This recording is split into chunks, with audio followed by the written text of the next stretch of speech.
Welcome back, everyone. I haven't done any videos since over the weekend because I was at the Iowa RC Outlaws camping event where we did a bunch of rock crawling. It was a really good time, and I haven't really touched my Speedbolt much since then. But I thought since I have to do some transmission work, I need to try to up the gearing a little bit.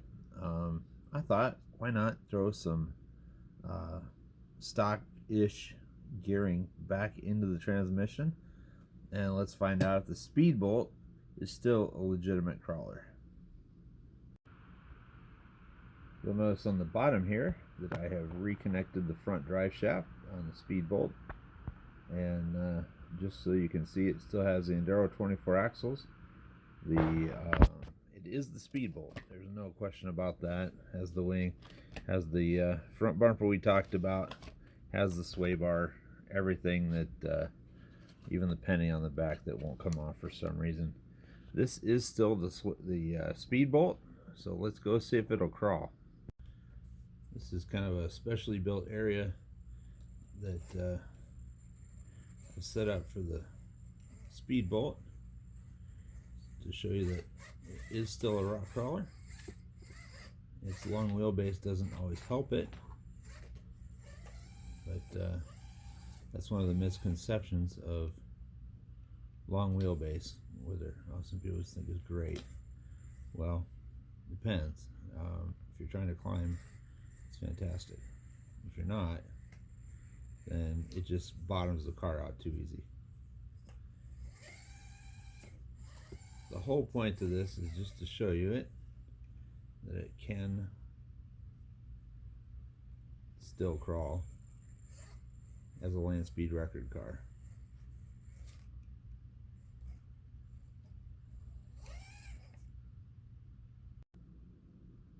Well, one of the other main reasons that I made this video today is just to show you that it is still a rock crawler for next year's sand drag events. Somebody might come up to me and say that this is not a legitimate rock crawler. Well, it is. It was made with rock crawler parts. Everything here is stuff you can put on an SCX24 or an Enduro 24.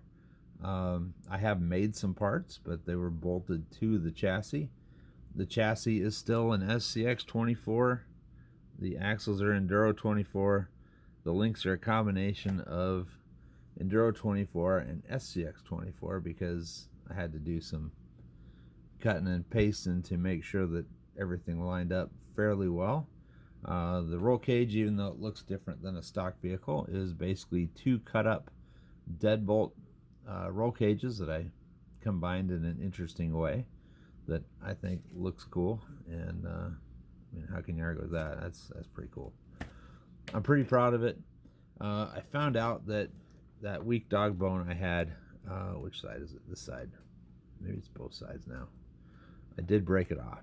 So this one had only one ear on it, and now it has none. So that whole demonstration was being done on 3 wheels. So I did make a comment in the video on that in text, but I wanted to show you that.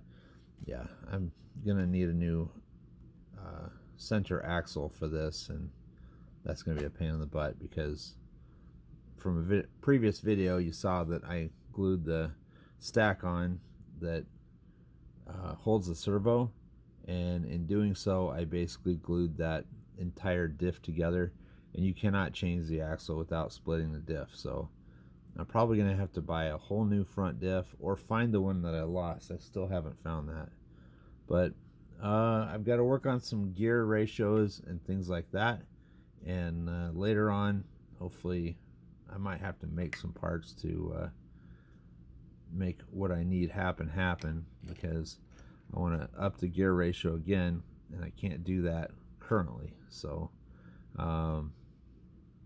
right now this motor has a lot of torque left, excuse me, and the problem is it's wrapping out.